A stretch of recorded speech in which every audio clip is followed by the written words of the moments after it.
automated counting machines. Pwede palang ma-hack? Guys, naku, kung hindi dahil sa kanya hindi ito malalaman ng taong bayan, hindi magigising yung taong bayan sa alam mo yung posibilidad na ito. Kaya thank you talaga, wow.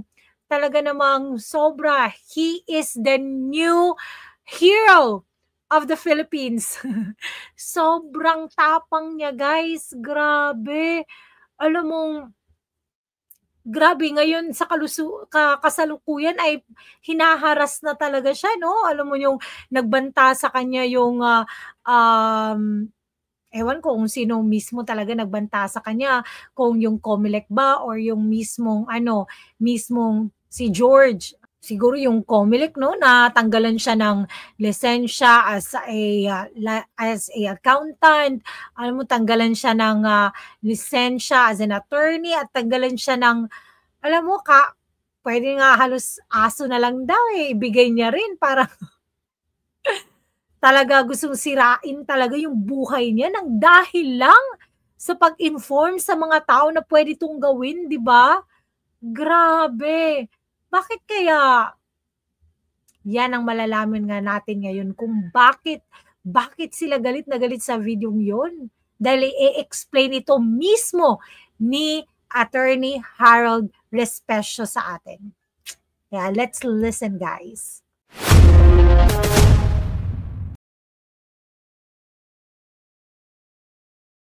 Alright, kinasuhan ako ng Comelec dahil sa isang video kung saan pinag-uusapan ko yung kahinaan ng automated counting machines or ACM at pwede ba silang ma-hack? Ito po si Attorney Harold Respicio at kinasuhan ako ng Comelec at ipapadisbar din daw nila ako at tatanggalin din daw yung lisensya ko bilang CPA mula sa PRC. Wow, nakakatakot, alright? Yung video na yon na sinasabi nila ay pinatanggal. Siyempre, attorney siya, no? Hindi naman siya gagawa ng mga hakbang na yan kung hindi niya alam yung batas, di ba? Kaya nako, talagang tinatawanan lang niya yung mga kaso-kaso nila, no? Pinatanggal na nila mula sa Facebook, so hindi nyo ma-access. So pag-uusapan natin ngayong araw na ito kung ano yung laman ng video na iyon. Alright. Ako bilang abogado, ay isa rin akong IT expert kasi bago ako naging abogado ay isa akong CPA. Nagtrabaho ako sa Deloitte, ang #1 auditing firm sa buong mundo, at ang expertise ko was information systems audit. Kaya wow, grabe. Sobrang talino ng taong to. Alam mo, naging IT siya, naging attorney pa, CPA pa talaga, guys. Wow, sobrang talino ng taong to. Isa tong anong tawag dito? Isa tong magiging malaking asset to sa government kung sakaling maging vice mayor to, guys. Tumatakbo din kasi siya bilang vice mayor, no? Kaya alam ko ang lahat ng mga bagay na yan. Marunong akong mag-code at marunong akong mag-hack. Ang trabaho ko before was tignan yung mga kahinaan ng mga computer systems at sasabihin ko, "Hoy, pwedeng i-hack ito, baka gusto mong ayusin." Actually, dun sa video na yon, sinabi ko lang na, "Hoy, Comelec, merong kahinaan itong automated counting machines, baka gusto ninyong ayusin." So, Attorney Harold Respicio, ano ba yung sinasabi mong kahinaan doon sa video na yon? Ang sinabi ko was, sabi ko, kapag connected yung ACM sa internet bago mag-print ng election return, pwedeng ma-hack yung makina at madaya ang eleksyon. Wow, diba? Yun lang naman ang sinabi niya diba? Pag connected sa internet talaga, marami talagang mangyayari, no? Pag connected sa internet, tapos may hacker na nakakaalam sa source code, naku. Ni Harold Respicio, please explain, ano ba ang proseso ng pagboboto gamit ang automated counting machines? So ito po yung proseso. Ayon sa rules na inilabas ng Comelec, yung automated counting machines ay nasa presinto on the day of elections. Yung automated counting machine na yon ay connected sa internet the whole day. At kapag boboto ka, ilalagay mo yung boto mo doon at bibilangin ng makina lahat ng boto. Pero yung pagbilang ng makina, para siyang nag-i-score ng basketball. Habang bumoboto ang mga tao, merong running score. Pero hindi katulad ng basketball, yung score doon sa loob ng voting machine na yun, hindi mo nakikita. Walang nakakakita. At Yun nga lang, no? Yun talaga eh. Yung talaga yung mahirap dyan kasi wala nang nakakakita.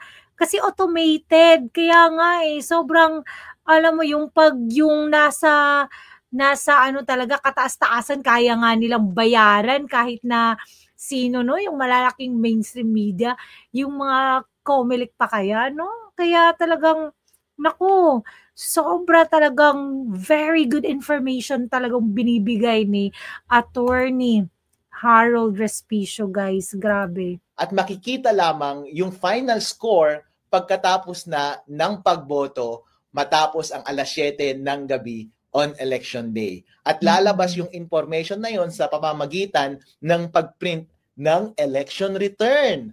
Tapos yung makina, ipapadala niya yung result sa servers ng Comelec at yun yung official na returns ng election.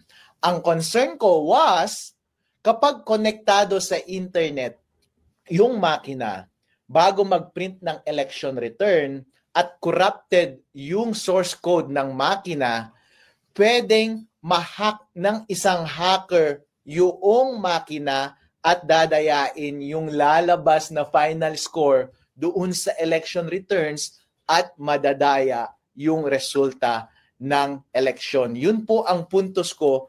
Correct.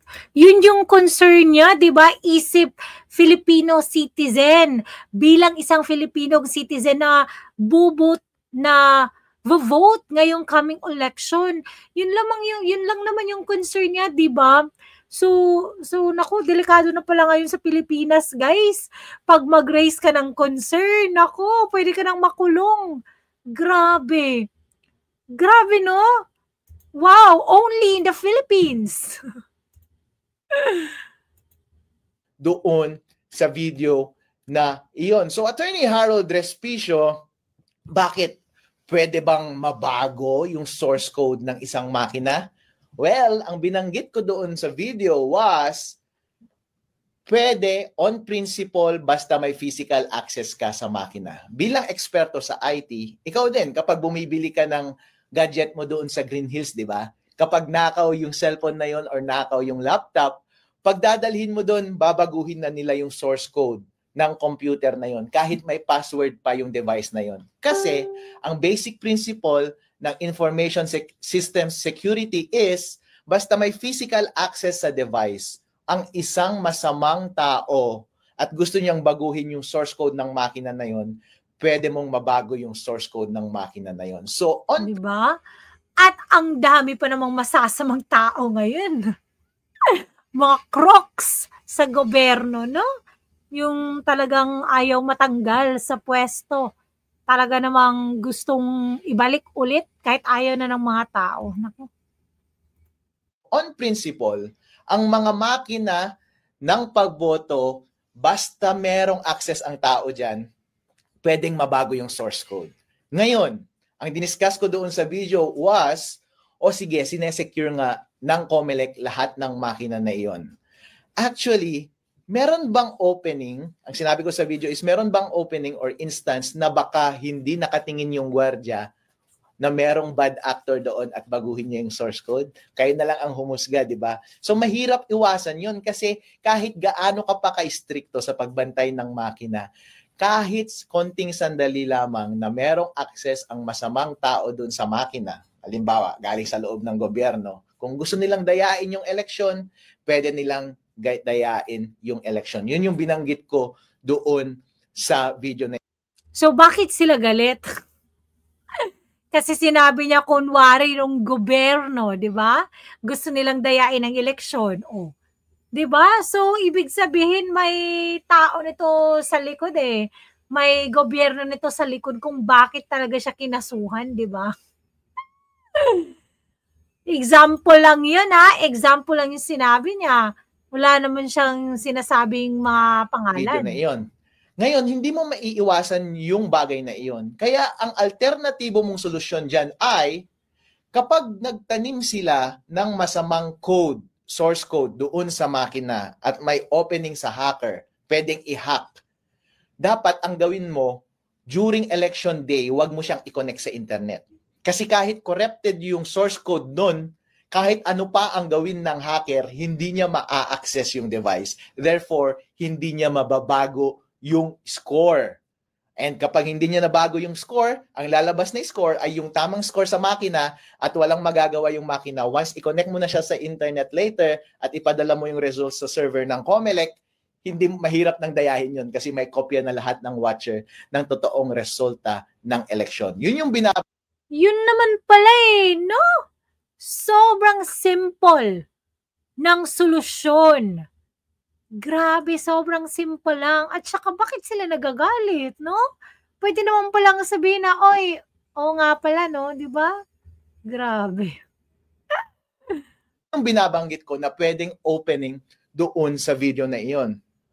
Doon sa video na iyon, naging detailed ako sa pag-discuss ng teorya ng computer securities at paano i-take advantage yung kahinaan na yun doon sa sistema ng automated counting machine. So nag-code ako doon, dinemo ko kung paano mo talaga siya gagawin code by code, line by line at ginamit ko itong laptop ko para i-demo in actuality paano siya gagawin.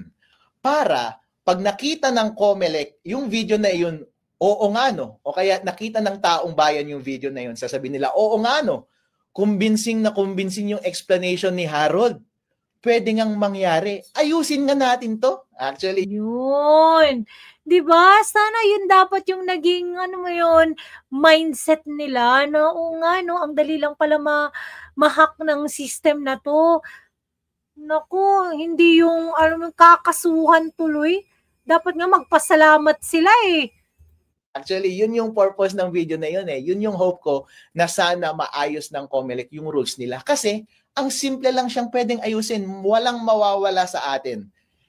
Ang gagawin lang ng COMELEC is babaguhin niya lang yung rules niya kung paano natin i-handle yung ACM machines during election day. Kasi right now, may lunabas na rules ang ACM kung paano i-operate yung voting machine na yun on election day. At kapag babasahin mo yung rules, connected na siya sa internet on the whole day. And walang instruction doon na dapat hindi siya connected sa internet or dapat i-connect mo lang siya sa internet after mag-print ng election returns. Ang recommendation ko was, bilang eksperto, ay magdagdag ka lang ng isang linya doon sa rules mo, COMELEC, at sabihin mo doon na wag mong i-connect sa internet habang nagbobotohan at habang nagpiprint ka ng election return. At i-connect mo lang sa internet pag magsesend na ng data papunta sa server ng COMELEC. May masama ba doon? Correct. Ano namang masama doon? Siguro kaya sila nagalit kasi kasi nahuli yung nahuli yung strategiya nila na gagawin nila ngayong eleksyon. Kaya sila nagalit, guys, at kinasuhan si Attorney Respicio. Grabe. Sobrang dali lang ng solusyon pala. Ba't sila magagalit? Dapat nga magpasalamat sila dahil merong tao na, alam mo yun, nag-share ng insights, nag-share ng may tutulong, di ba? Makakatulong. Nagalit. Nako talaga, ewan ko guys, talaga nangyayari sa gobyerno natin dito. Only in the Philippines. Walang masama doon. Walang mawawala sa COMELEC, walang mawawala sa botante ng tao kapag yun ang gagawin mo. Yun lamang ay isang expert advice ko para mapabuti yung sistema ng COMELEC. Napakadaling solusyon po, Chairman George Garcia, okay? So sabi Hello po, Chairman George Garcia. Naku po, huwag naman po sanang ganyan. Alam mo yung kakasuhan na lang. Sabi ng COMELEC, Attorney Harold Respicio, bakit naman kasi hindi mo na lang sinulatan yung COMELEC para i-report yan, para mag-usap kayo ng COMELEC. Bakit mo pa inilabas sa public? Actually, sir, nilabas ko yung video na yon on the day na nag-demo yung COMELEC doon sa aming probinsya, sa Reyna Mercedes Isabela. Kasi tumatakbo rin akong vice mayor doon sa aming probinsya. And during demonstration, kinausap ko yung head ng COMELEC sa aming bayan. Tinanong ko siya about sa vulnerability na ito. Hindi niya masagot. At dinismiss niya ako. Dismissive siya sa... Kasi hindi naman yung mga IT experts eh. Yan tayo eh. Baka alam mo yung hindi mo alam yung sagot, i-dismiss mo na lang eh. Akin. Pinakausap niya sa akin yung provincial COMELEC. Tinanong ko siya, pinagalitan pa ako. Dinismiss niya ako at binabaliwala niya yung concern ko. So anong gagawin ko? Malamang kapag i-raise ko sa COMELEC, since ganun na yung attitude niyo COMELEC, wala na akong ibang choice, kundi ibigay sa taong bayan yung impormasyon na yon at sila ang mismong magtutulak sa COMELEC na improve nila yung sistema nila. Alright? Correct. Huwag naman ganyan, COMELEC. Ano ba yan? Naku. At sinasabi rin ng COMELEC ngayon, merong isang question na yang si Harold Respicio, nagkakalat lang yan ng masamang impormasyon, misinformation. Kasi kung nagsisinungaling yung voter machine natin, kung pwedeng ma-hack, meron namang randomized audit. So, tama, pwede kang mag-randomized audit. Pero ibig sabihin ba walang nangyaring dayaan? Totally, hindi. Kasi, kapag meron ako bilang hacker at may access ako dun sa automated counting machine, pwede kong piliin yung machine na pwede kong dayain. Correct! Tapos yung i-audit, yung alam nilang hindi dinadaya na machine. Grabe. Pwede kong sabihin na itong mga makinang ito, wag nating dayain, pero yung makina number 1, 2, 3 dito sa precinct na to, dayain natin. Paano kapag dun sa randomized testing mo, ang i-test mo ay yung mga makina na hindi nadaya? Correct. The only way na pwede mo lang masabi na totally na walang nangyaring dayaan sa election is i-test mo lahat ng voting machine at i-secure mo lahat ng resibo ng boto doon sa ballot box na yon. Ay, mas mahirap na yan. Kung yan yung gagawin, mas mahirap na. Kaya mas maganda talaga yung solusyon niya. Na wag na lang talagang i-connect sa internet, no? Tama yung sinasabi niya eh. At dapat isa-isahin mo kung nagmamatch lahat ng ballot box at saka yung resulta ng boto. Since hindi ginagawa ng COMELEC, hindi nila pwedeng i-discount yung possibility na pwedeng madaya yung election. Yun yung point ko po doon sa video na iyon. Ang question pa sa akin ng media is, Attorney Harold, bakit ginamit mo ba yung doon sa video mo, ginamit mo ba yung code ng COMELEC, source code ng COMELEC? Hindi. Wala akong kopya ng source code ng COMELEC. Wala akong kopya ng firmware ng voting machines. Wala akong access sa voting machines. Hindi ko alam. Pero yun naman pala eh. Wala naman pala siyang, alam mo yung source code ng COMELEC. Wala naman pala siyang, so bakit siya kinasuhan? So, alam mo yun? Yun yung hindi ko maintindihan. Bakit siya kinasuhan na hindi naman pala niya ginamit yung source code ng COMELEC. Hindi naman pala niya, wala naman pala siyang information doon. Tapos kinasuhan. Ako talaga.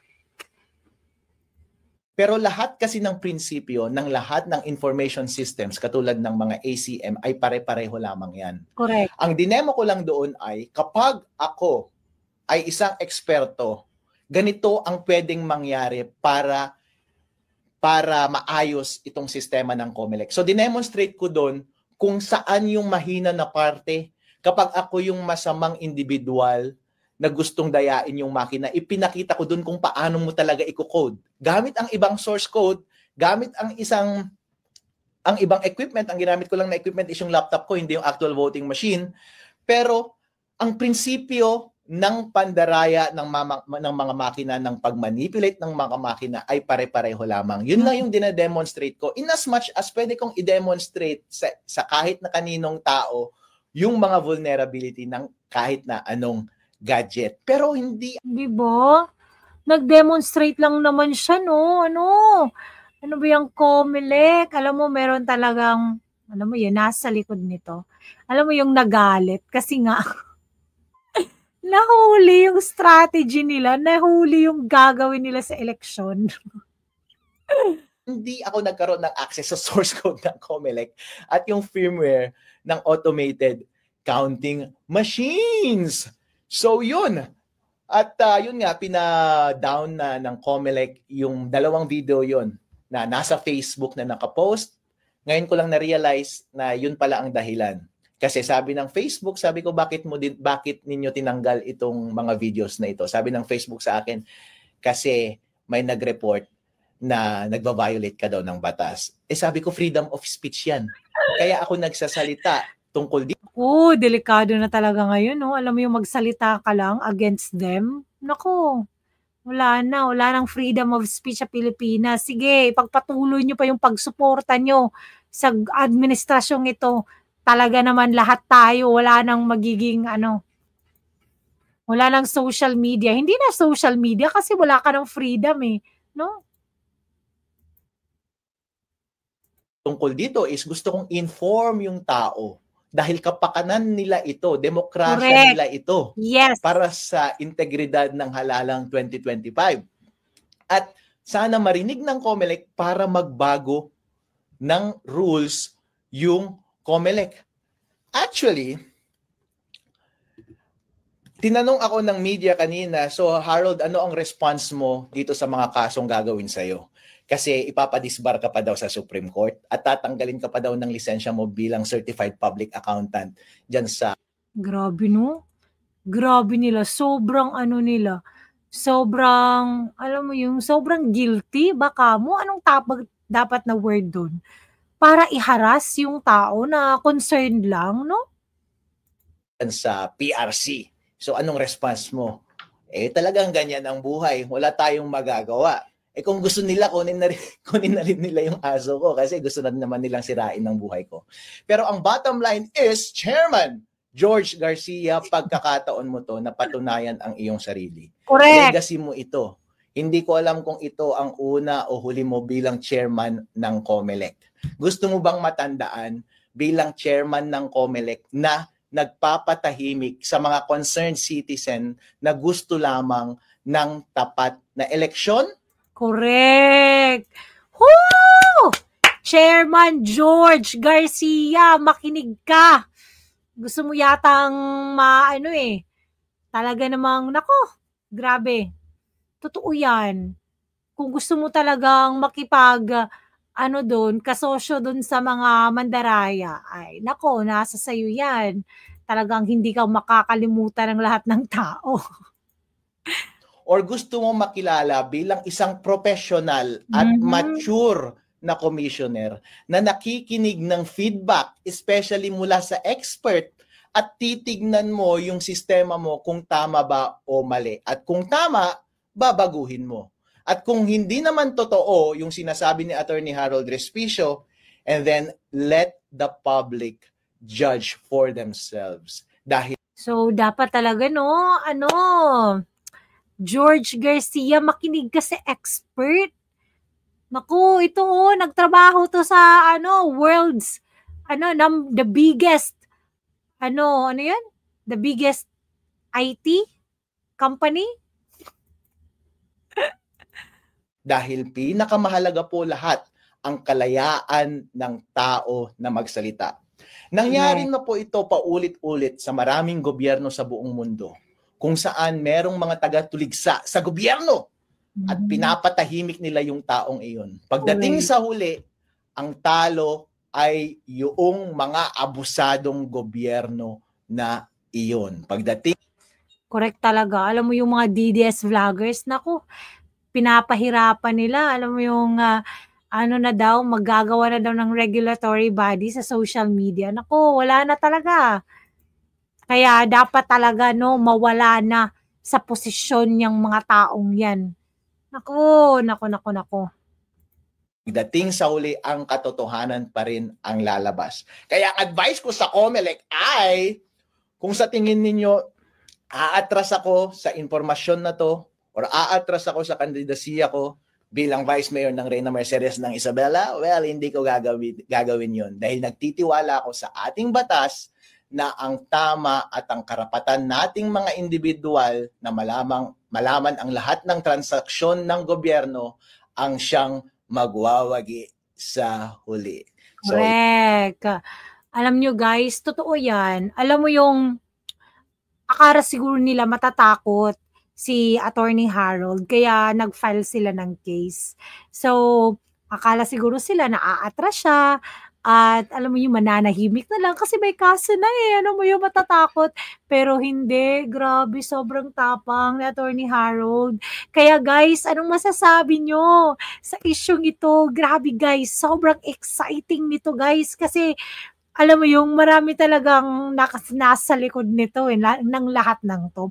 Hindi lang si Attorney George Garcia. Ako, talaga naman no. So guys, don't forget to like this video and subscribe to my channel. Thank you. Bye.